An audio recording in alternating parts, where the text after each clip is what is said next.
What's it таке? Yo, I'm pissed off, bro. Ukraine 0, England 2. We're gonna talk about this game. I'm tight. I'm so pissed off. Honestly, yes, 2-0 isn't as bad as their loss in the Euros, which was 4-0 against England in 2021. But honestly, I'd rather have that 4-0 loss with Ukraine actually putting an effort and trying things. At least in that game, they were trying to make crosses, make shots, you know, like it made them a little have more vulnerability, which led to England scoring those goals. And they just weren't as, like, England was just the better team, you know, but Ukraine put in effort. They tried. This game, they did nothing, bro. They just stood there all freaking game. And the sad part is, this is probably the most talented, best squad the Ukrainian national team has had in years. Probably in the past, like, 10-15 years since the Shevchenko days, I'd say. Yo, they didn't do anything, man. Like, offered nothing in defense, offered nothing in attack. They had 2 shots all game, and they weren't even on target. 0 shots on target. And if they want to sit back and defend, at least do it properly. You know, at least properly park the bus. They didn't even park. They didn't even, like, if they were trying to park the bus, they still let, what, 18 shots from England? This is one of the best teams in the world. Like, you gotta do something. You gotta try. The coaching decisions, oh my gosh, abysmal, horrible. Rotan, what are you doing? This is going back to the corrupt ass days of Ukrainian football, like 2013, 14 days, Fomenko, where all they did was play back passes all day long. Like, never tried to take any risks with crosses or through balls or anything, or like actual movement and combination plays. Nobody moved. Everyone just stood in their positions and just played it not diagonal, just sideways and back ball. Every time they could have had a chance going forward, they just went back. I don't know what this tactic was of no crosses. What are they trying to do? How are they trying to score? No through balls, crosses. What were they trying to do? What was their tactic? They had zero tactics, 0 game plan. Too comfortable. You know, like, England is a top nation, you know, but this is one of the most talented Ukraine squads in a minute. We have all these players playing abroad. We got Mudryk, Tsahankov, Zinchenko, Malinovsky, you know, we got all these great players, and it was abysmal, horrible. Okay, like, the organization needs to step up. The UAF, the coach, they need to pick a coach. They need stability. If they want to have at least a tiny chance of making out this group, you got to get results, and you got to put up a fight against England and Italy, because if they don't, then they're not going through. Simple as that. Which would be like, it would be really sad, because this is a very great team they have at the moment. Okay, coaching decision. Why the hell is Roman Yaremchuk playing? He was good, okay? In the Euros, he was good. He was good when he played in Belgium, his first stint. Benfica, he was alright. He had good experience there last year. I think he should have stayed there, kept fighting for his spot, having good European experience.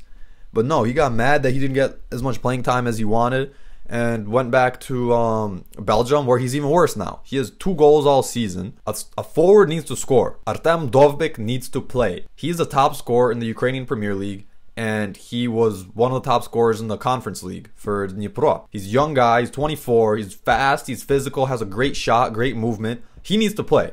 You need to put him in.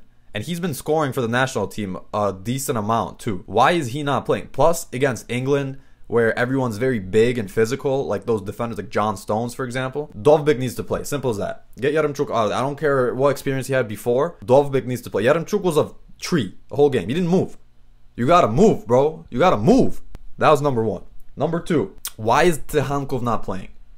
Why is he not playing? My guy gotta move to Girona, playing in La Liga. He's one of the most informed. I think him and Zinchenko are probably the most informed Ukrainian footballers right now. Maybe even Tsahankov. I'm not saying the best. I'm saying the most informed. I mean, Tsahankov is confident right now. He got 3 goals and 3 assists for Girona in the past, what, like 2 months. He's one of their best players right now. He's confident. Why is he not playing? We have 2 great wingers right now. We have Mudryk from Chelsea and Tsahankov from Girona. Literally perfect. It cannot be more perfect setup than that. Left wing, right wing. Like inverted wingers that cut in. So why did he not play? Why do you put him in the last 30 minutes when the game is dead anyways? When Ukraine wasn't offering anything in attack either way. Why not have 2 dynamic, fast wingers and Mudryk and Tsahankov making runs? Why is Malinovsky playing on the wing? Malinovsky is one of our greatest players. I think, arguably, he's the best player on Ukraine right now. Him and Zinchenko, I think. And he's one of the leaders in attack. Why is he playing out of position? He's a great player, but he was out of position. He's not a winger. Simple as that. He's a midfielder.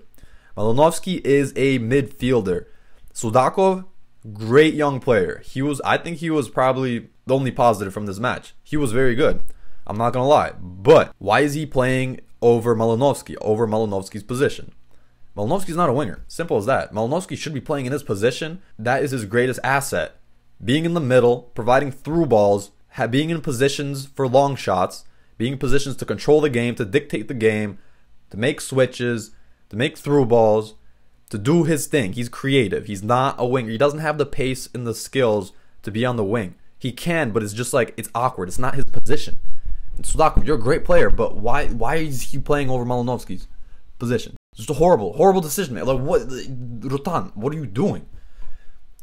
I think he's clearly being influenced by other, like, corrupt things, because he doesn't have the authority to establish the organization like before, like Petrakov and Shevchenko had. And this is just, it feels like Ukraine kept going like step forwards, you know, like we didn't have the strongest squads, but then with Shevchenko we made a lot of progress. With Petrakov, unfortunately didn't make the World Cup, but they were playing great football, and I feel like they were a great side that made a ton of progress. This game felt like the Fomenko days from like 2014. Horrible. Malinovsky should have been in his position. Simple as that. It should have been Stepanenko, CDM, with Malinovsky and Zinchenko as the center mids. And speaking of Zinchenko, he was alright. He was a bit more quiet this game, but why did he switch him to like a right wing back? Why is he what? In the second half, after Ruslan Rutan made the substitutions, why do you put Zinchenko right wing back? My guy played for Manchester City, one of the best teams in the world, for years as a left back, okay? He played for Ukraine as like a CM role for a while, and now at Arsenal everyone sees he's like inverted left back who goes into the midfield. That's where he plays. My guy plays for Arsenal. He's one of the best players. He's probably the best player at Ukraine now, him and Malinovsky. Why did you think that when you need to go forward and win the game, you put him on the other side? What? So confused, man.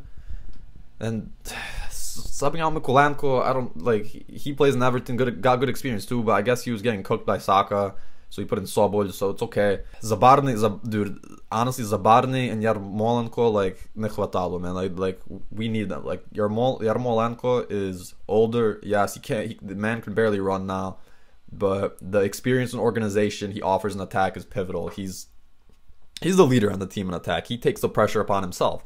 It was you could see that nobody, like, our midfield's very good, but nobody took the pressure onto themselves to lead an attack. Mudryk offered very little. He was okay first half. Second half, he was horrible. Lost the ball every time. Got sub 60th. Malinovsky, he tried. You could tell that he was a level above most of the players on Ukraine, and he tried. Him, Zinchenko more midfield. I'm talking more like an attack. Malinovsky tried. Roman Yaremchuk was horrible. Sudakov, he ran a lot, put in great display, great effort, but I personally still think Malinovsky should have been there instead of him. And maybe Sudakov could have come on as like a sub or something. Like, you do not put him at his debut. You do not experiment in your pivotal game like this at Wembley against England. Defense, Matvienko was okay, but it seemed like Matvienko and Svatok they were not the partnership that, like, they weren't used to playing together. Zabarny was like, we really were missing Zabarny.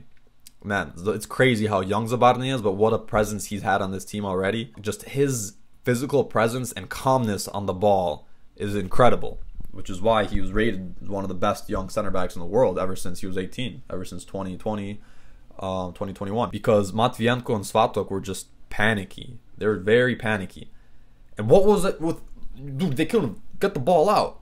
Trubin and the defenders, they try to play like tiki-taka in the back. What the hell are they doing? And you could tell that some of the players that are like, don't have as much experience and play mostly in the Ukrainian league, they were not up to par, making so many mistakes. Svatok, Karavayev was getting cooked.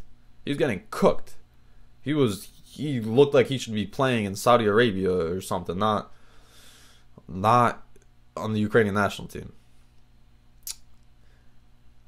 Svatok, he was okay, but also a lot of mistakes, not a lot of confidence. That game pissed me. I was so excited. I don't know if they need Rebrov or what, but they need organization. They need some real leadership, because this team could have so much potential. I forgot. Konoplyanka, yo, what was the point of putting him in the end? These subs were abysmal. What was the point of putting him in the end? And then when he took Mudryk off, put Malinovsky on the other side, like from right wing to left wing, and Tsehankova on right wing. What are you doing? It's like playing with one winger the whole time. And then in the end, Rotani had to just put his best buddy Konoplyanka to get some minutes because they probably put some bets on him. There's some DraftKings shit, and the Konoplyanka had to get some minutes, had to boost his rating. The world had to see him, you know. Even though my guy, I love Konoplyanka. Okay, back in the day, he was one of my favorite players. I even have his jersey. I love Konoplyanka. I wanted him at Liverpool so bad. I loved him at Dnipro and then Sevilla, Schalke. He was one of my favorite players.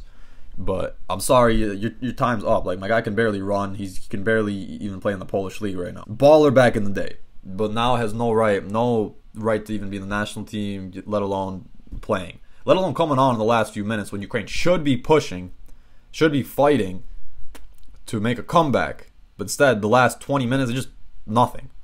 Zero, offered nothing. Just it looked like they were just standing. Mudryk, back to him. I don't know what's happening. I love Mudryk, but he does not look like himself. I don't know. It's the money. It's the ego. What? It's ever since he went to Chelsea, my guy needs like some therapy or something to work on his mental state because he's not it right now. He's got too much pressure on him or something, but he looked way better at Shakhtar. He looked nice at Shakhtar, and he had some good performances for the national team. I don't know what's wrong with him now. He has zero confidence. He keeps losing the ball.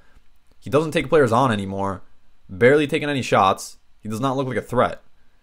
He needs time. That's just the truth. He needs time. He's obviously going through some shit. He has no confidence right now, which is sad because like you know his potential, but the thing is he's young.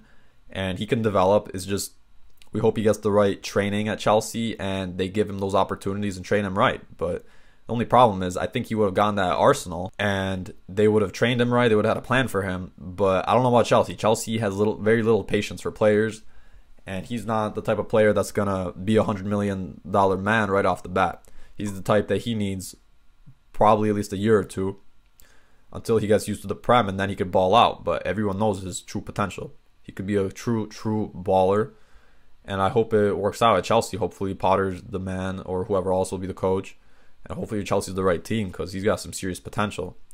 But something's up right now. Okay, that finishes my rant. Hopefully things will get better. They will, 100%. You know, if they lost, but they like put in effort, that's one thing. But this was they just stood there. You know, very disappointing.